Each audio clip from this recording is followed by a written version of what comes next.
अमोघ शक्ति देखने वाले सभी दर्शकों को पंडित अखिलेश ओधी जी का प्रणाम नमन।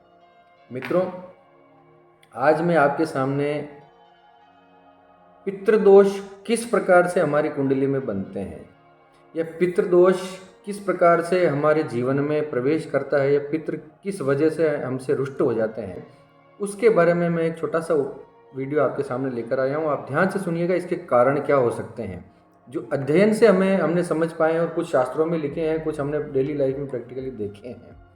क्या कारण हो सकते हैं पितृदोष के? पितृदोष बहुत ही मेजर दोष माना गया है कुंडली के अंदर, बहुत ही भयंकर, इसके बहुत ही बुरे परिणाम इसके होते हैं।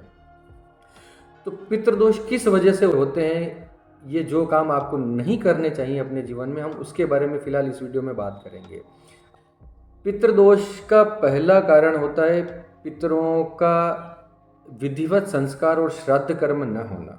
अपने पितरों को ठीक प्रकार से आप श्राद्ध नहीं करते हैं, उसके विधिवत संस्कार नहीं करते हैं, तो आपको पितृदोष कहीं न कहीं जकड़ने की संभावना रहती है।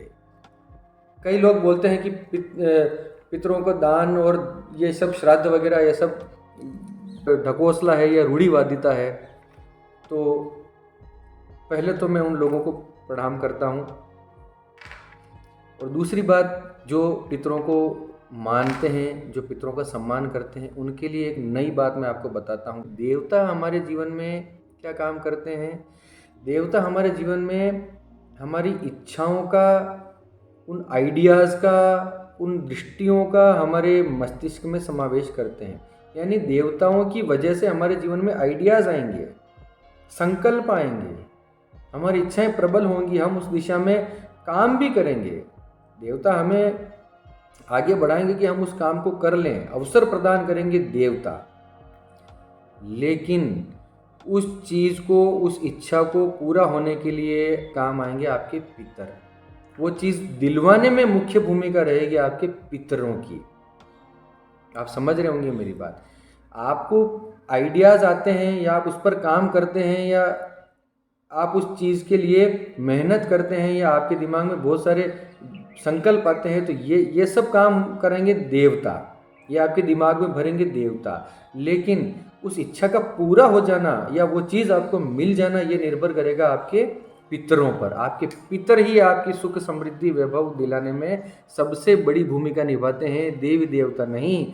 देवी देवता सिर्फ वो आइडियाज़ आपके दिमाग में लाएंगे। वो पूरा कैसे हो सकता है, उसके आइडियाज़ आपके दिमाग में आ सकते हैं, लेकिन वो पूरा होना न होना, वो चीज़ आपको मिलना और न मिलना, ये पितरों के ऊपर होता है। तो पितर को हल्के में मत लीजिए।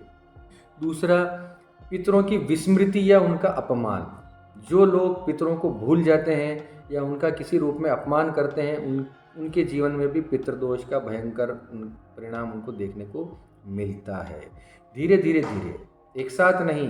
पुराने जो अच्छे कर्म हैं, पुराने हमारे बुजुर्गों की जो त्याग तपस्या है, उनको भुगत लेने के बाद, उनका अच्छा परिणाम भुगत लेने के बाद, एक समय के बाद पितर अपना प्रभाव दिखाना शुरू कर देते हैं। तीसरा है धर्म विरुद्ध आचरण। धर्म के विरुद्ध अगर आप आचरण करते हैं, नीति के विरुद्ध अगर आप आचरण करते हैं, तो धीरे धीरे पितृदोष आपकी कुंडली पे आधिपत्य जमाने लग जाएगा। फिर चौथा है किसी भी हरे वृक्ष को, खास तौर से फल लगे हुए वृक्ष को, पीपल को, बरगद को, या किसी भी देव वृक्ष को कटवाना, इससे भी पितृदोष आपकी कुंडली में हावी हो सकता है। एक नहीं, 64 प्रकार के देव वृक्ष कहे गए हैं हमारे पुराणों में, हमारी संस्कृति में 64 प्रकार के। पारिजात, हरसिंगार, कल्पवृक्ष, पीपल, बरगद, आंवला, इस प्रकार से 64 प्रकार के देव वृक्ष हैं। पारस, पीपल, बहुत सारे देव वृक्ष हैं। तो इसमें से अगर आप किसी को कटाते हैं, और ख़ास तौर से किसी फलदार वृक्ष को आप कटवाते हैं, हरे वृक्ष को, तो पितृदोष आपको लगने की पूरी संभावना है। फिर अगला है किसी भी नाग की हत्या करना, या नाग की मृत्यु में कारण बनना। किसी भी सर्प की मृत्यु में कारण आप बनते हैं, या सर्प को आप मारते हैं, तो आपको पितृदोष का 100% उसका परिणाम आपको भुगतना पड़ेगा। इसी प्रकार से गौ हत्या में कारण बनना या गौ हत्या करना जघन्यतम अपराध है। इसका तो पितृदोष आपको भुगतना ही भुगतना है, अगर आपने किसी काम में आप इन्वॉल्व हो चुके हैं तो। फिर किसी नदी, किसी कुआं, किसी तालाब, किसी पानी के स्थान पर अगर आप उसको गंदगी करते हैं या मलमूत्र विसर्जन करते हैं तब भी पितृदोष लगने के पूरे पूरे चांसेस होते हैं। किसी नदी के अंदर आपने मूत्र विसर्जन कर दिया नहाते हुए, या किसी कुएं में आपने गंदगी फैला दी, किसी पानी के स्थान पर जहाँ से पानी पीने का पानी काम में आता हो, या पानी का कोई भी स्थान हो, तड़ाक भरा हुआ हो, सरोवर भरा हुआ हो, मलमूत्र विसर्जन आपने किया है या करते हैं तो पितृदोष आपको भुगतना है, मान के चलिए। फिर अगला, अपने कुल देवी या कुल देवता का अपमान। अपने कुल देवी कुल देवता की विस्मृति या उनका अपमान भी आपको पितृदोष का कारण आपके जीवन में बन सकता है। तो कुल देवी और कुल देवता का अपमान भी न करें। आपको पता नहीं हो तो अपने बड़े बुजुर्गों से, विद्वानों से कोई तो जानकारी कहीं से तो मिलेगी, उनका पता कीजिए, उनको वापस प्रसन्न करने का उपाय कीजिए। फिर पवित्र स्थल पर गलती करना, खास तौर से ये देखिए, इसकी बहुत लंबी चौड़ी व्याख्या हो सकती है। तीर्थ हो सकते हैं, कोई मंदिर हो सकता है, कोई विद्यालय हो सकता है, जिसको हम आम जीवन में बहुत पवित्र मानते हैं। ऐसे स्थानों को अपवित्र करना, वहाँ पर कोई गलत काम करना। जैसे मेरा एक मित्र था, तो मैं एक छोटा सा उदाहरण दे रहा हूँ।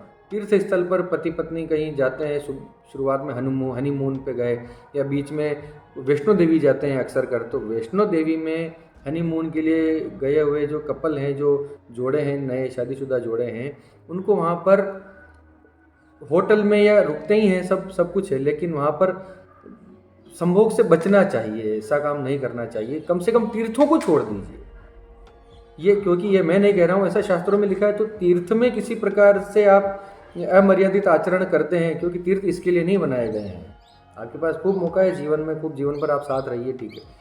तो तीर्थों में कम से कम आप किसी भी प्रकार से अमर्यादित आचरण करने से बचिए, आपको पितृदोष परेशान नहीं करेगा। अगला, यही बात वापस, पूर्णिमा और अमावस्या को अगर आप पति पत्नी, या अगर आप किसी के साथ आप संभोग करते हैं या सेक्स करते हैं, तो आप मान के चलिए कि पितृदोष आप अपने जीवन में धीरे धीरे आप उनको न्योता दे रहे हैं, दावत दे रहे हैं।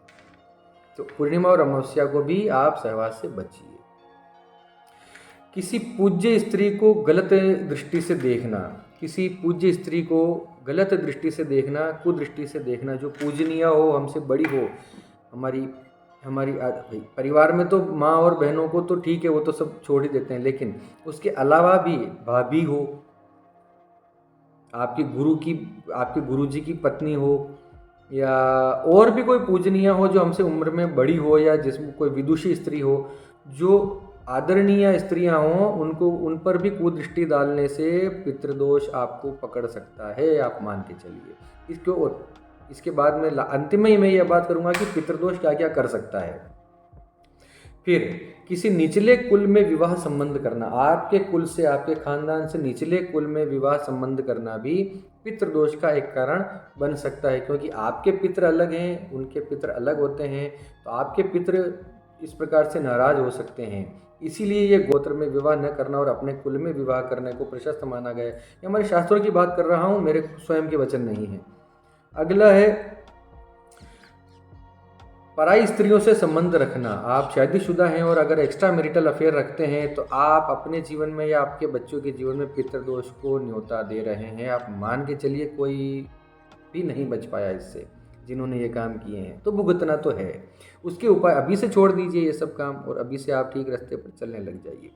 अगला, गर्भपात करना या किसी जीव की हत्या करना। अगर आपने गर्भपात अगर आपने जीवन में किया है, आपके हाथों से गर्भपात हुआ है, अगर आपने अबॉर्शन करवाया है, तो आपको पितृदोष का सामना, आपको कलह और अशांति और ऋण या इन सब चीज़ों के रूप में आपको देखने को मिल सकता है। अगला है पूज्य व्यक्तियों का अपमान करना। पूज्य व्यक्ति कोई गुरु हो सकते हैं, हमारे गुरुजी हों या हमारे लिए पूजनीय जो हों, ऐसे व्यक्तियों का अपमान करना भी पितृदोष का कारक बनता है। और अंत में मेरा किसी प्रकार का मैं पूर्वाग्रह से ग्रसित नहीं हूँ। जो बात शास्त्रों में लिखी गई है मैं आपको उसी प्रकार से आपको टीका करके आपको सुना रहा हूँ। जिस घर की स्त्रियाँ अमर्यादित होती हैं, यानी जिस घर की स्त्रियों का आचरण अच्छा नहीं होता है, अब इससे आप अंदाज़ा लगा लीजिए मैं क्या कहना चाहता हूँ। जिस घर की स्त्रियों का आचरण अच्छा नहीं होता है वहाँ पर पितृदोष होकर रहता है और वो पीढ़ियों को भुगतना पड़ता है। आप मान के चलिए, जिस घर की स्त्रियों का आचरण शुद्ध नहीं है, उनका रहन सहन, उनका व्यवहार, या और भी आप जो भी आप सोच सकते हैं सोच लीजिए सारा। जिस घर की स्त्रियां अमर्यादित आचरण में हों, उसकी पीढ़ियों को पितृदोष भुगतना पड़ता है। ये बिल्कुल सत्य बात है, हमने प्रैक्टिकली देखा भी है और हमारे शास्त्रों में लिखा भी है। तो ये सब कारण हो चुके हैं पितृदोष के। अब पितृदोष से क्या क्या जीवन में हो सकता है, इसका तो आप अंदाजा भी नहीं लगा सकते। इस पितृदोष कितना भयानक हमारा रूप ले सकता है। आप जैसे पितृदोष अगर किसी के घर में हो तो उस घर में शांति तो नहीं हो सकती, किसी हालत में शांति नहीं आ सकती।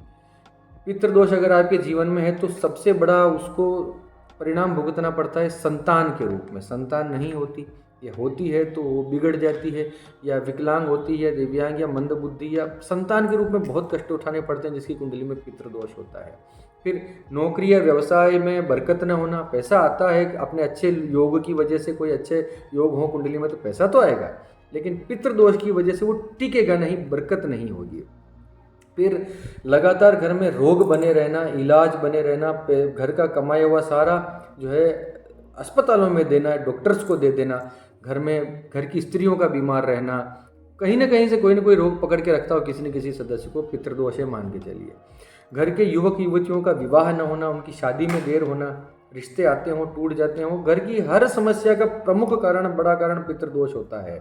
अब ऐसा नहीं कि सबकी कुंडली में पितृदोष होगा तभी ये योग होंगे, दूसरे कारण भी हो सकते हैं, लेकिन पितृदोष में ये समस्याएं एक साथ देखी जाती हैं। एक साथ अगर ये सारी समस्याएं आ रही हैं तो पितृदोष उसमें आपको मानना चाहिए कि हो सकता है।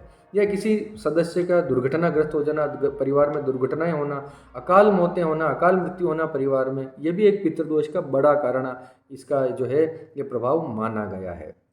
घर के परिवार के किसी सदस्य को प्रेत बाधा होना या ऊपरी शक्तियों का उसके ऊपर असर हो जाना, तो ये भी एक पितृदोष का ही एक वो माना गया है। अपनों के द्वारा धोखा दिया जाना, आपके अपने अगर आपको धोखा दे देते हैं, आप बहुत धोखे खाते हैं, तो एक हल्का पितृदोष आपको हो सकता है।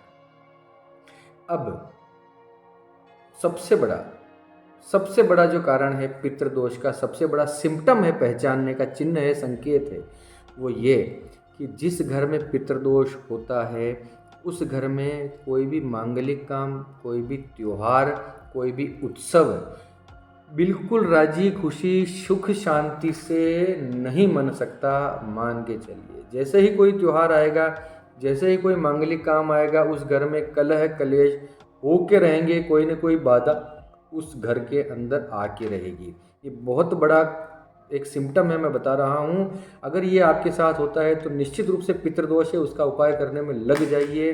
किसी विद्वान ज्योतिषी से पूछिए इसके क्या क्या उपाय हो सकते हैं और अपने जीवन को वापस संवारने में, पितरों को प्रसन्न करने में लग जाइए। बहुत सारी बातें हो गई हैं, वीडियो बहुत लंबा खिंच गया है। अच्छा लगे तो शेयर कीजिए, सब्सक्राइब कीजिए, लाइक कीजिए, डिसलाइक कीजिए, कमेंट कीजिए, जो भी ठीक लगे आपको कीजिए। इसी के साथ मैं अपनी वाणी को विराम देता हूँ। आप सबकी मंगल की कामना करते हुए धन्यवाद। सर्वे भवन्तु सुखिनः।